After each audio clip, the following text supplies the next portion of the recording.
Hello everyone, my self Hina Kanwar and आज मैं आपके सामने भौतिक एवं रासायनिक परिवर्तन जो एक जनरल साइंस का टॉपिक है वो आज मैं बताने जा रही हूँ।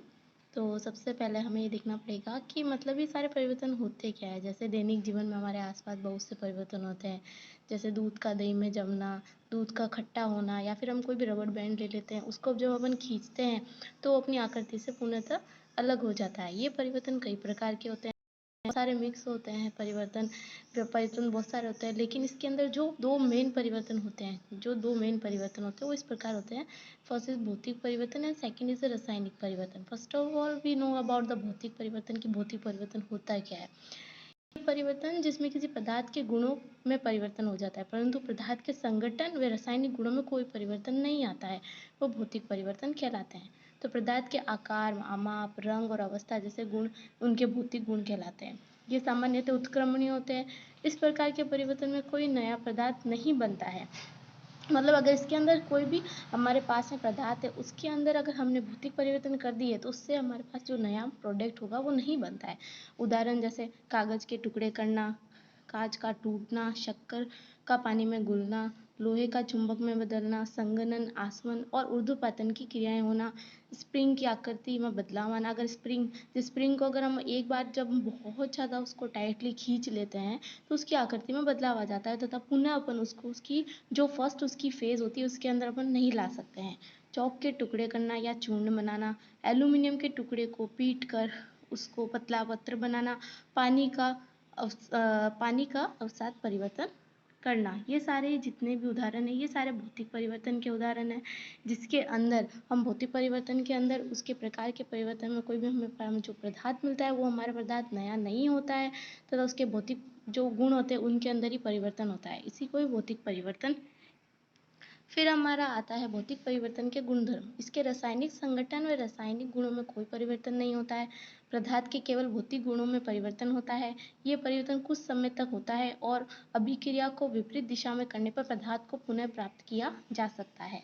जैसे जब हम कोई भी स्विच ऑन करते हैं तो हमारा जो जो हमारा बल्ब होता है उसके अंदर जो तंतु होता है उसके अंदर जैसे इलेक्ट्रॉन अंदर जाते हैं तो वो हमारा विद्युत उत्सर्जन करता है, और जैसे ही हम उसके अंदर विद्युत धारा देना बंद कर देते हैं तो उत्सर्जन बंद हो जाता है। लेकिन तंतु के अंदर तो कोई परिवर्तन नहीं होता है, तंतु वही वैसा ही रहता है जैसा वो पहले था। तो इस सब को कहते हैं भौतिक परिवर्तन के। इन सब को जो भी है ये सारे कहलाते हैं भौतिक परिवर्तन के गुणधर्म। फिर आता है हमारा रासायनिक परिवर्तन। It's called the chemical changes. वे परिवर्तन जिसमें एक से अधिक नए पदार्थ बनते हैं रासायनिक परिवर्तन कहलाते हैं। इससे रासायनिक अभिक्रिया भी कहते हैं। इसमें यह है कि अगर हमारे पास में कोई भी हमारे पास में ना वस्तु है या फिर पदार्थ है, उसके अंदर हम जब परिवर्तन करते हैं तो उससे जो हमें प्रोडक्ट मिलता है वो एक हमारा नया प्रोडक्ट होता है। इसी को हम कहते हैं रासायनिक परिवर्तन। रासायनिक परिवर्तन में पदार्थ का भौतिक परिवर्तन स्वतः ही हो जाता है। ये परिवर्तन स्थायी होता है और ये हमारा अस्थायी होता है। जो हमारा भौतिक परिवर्तन था वो अस्थायी होता है, और जो रासायनिक परिवर्तन होता है वो हमारा स्थायी होता है। उदाहरण जैसे ईंधन का जलना, कीड़ों से शराब का बनना, आटे से रोटियां बनाना, पटाखों का विस्फोट होना, फलों का पकना, ये सारे हमारे रासायनिक परिवर्तन होते हैं। फिर हमारा आता है जैसे खाने के सोडा, जैसे खाने का जो सोडा होता है वो नींबू के पानी में हम जैसे ही डालते हैं तो उसमें से CO2 गैस के बुलबुले बनकर उठकर निकलते हैं। तो हमारा क्या है, रासायनिक परिवर्तन है। किसका? जो हमारा खाने का सोडा था वो CO2 गैस में बदल गया है। कॉपर सल्फेट को जब हम लोहे के साथ में जब इन दोनों के बीच में है तो इनके अंदर जो हम हमारा सॉल्यूशन जो हम भरते हैं वो नीला होता है, लेकिन रिएक्शन होने के कारण ये हमारा हरा रंग का हो जाता है। क्यों? क्योंकि हमारा आयरन सल्फेट इसके अंदर एक नया प्रोडक्ट मिलता है।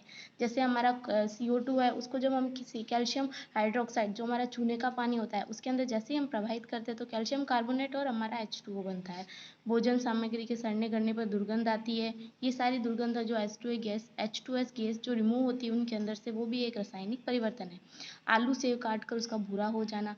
फिर आता है हमारा रासायनिक परिवर्तन के गुणधर्म। रासायनिक परिवर्तन के परिणामस्वरूप एक नया पदार्थ बनता है जिसके रासायनिक गुण संगठन मूल पदार्थ तो पूर्ण रूप से भिन्न होते हैं, अलग होते हैं।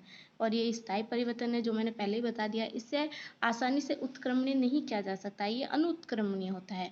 पदार्थ के रासायनिक संगठन परिवर्तन होते हैं। उदाहरण जैसे मैग्नीशियम का कोई फीता है, अगर अपन उसको प्रकाश की स्थिति साथ में जब हम उसको जलाते हैं तो एक सफ़ेद पाउडर के रूप में बचता है, जिसके गुण मैग्नीशियम धातु से पूर्णतः भिन्न होते हैं मतलब वो हमारा न्यू प्रोडक्ट बना है। हमें द्रव्यमान समान रहता है। नोट, एक मैं आपको बताना चाहूँगी, जो मोमबत्ती होती है उसका जो भौतिक और रासायनिक दोनों ही प्रकार के परिवर्तन होते हैं। कैसे? जब हम मोमबत्ती को जलाते हैं तो उसके अंदर जलाने पे तो हमारा रासायनिक परिवर्तन हो रहा है, लेकिन जब वो पिघल कर नीचे की तरफ जमती है ठोस रूप में, पहले वाली अवस्था में ही हमें प्राप्त होती है, उसी को ही हम भौतिक परिवर्तन कहते हैं। फिर आता है हमारा भौतिक परिवर्तन और रासायनिक परिवर्तन के अंदर अगर हम अंतर देखें तो भौतिक परिवर्तन एक उत्क्रमणीय प्रक्रम है और रासायनिक परिवर्तन एक अनुत्क्रमणीय प्रक्रम है। इसके जो भौतिक प्रक्रम परिवर्तन होता है उसके अंदर भौतिक गुणों में परिवर्तन होते हैं, जैसे रंग, अवस्था, आयतन, इनमें परिवर्तन होता है। लेकिन जो रासायनिक परिवर्तन होता है उसके अंदर नया पदार्थ मूल पदार्थ से पूर्णतः भिन्न होते हैं। मतलब अधिक परिवर्तन रासायनिक संगठन में परिवर्तन नहीं होता है और रासायनिक के अंदर जितने भी संगठन होते हैं उनके अंदर परिवर्तन होता है। Thank you for watching this video. Please subscribe my channel. आगे मैं दूसरा वीडियो डालूंगी। धन्यवाद।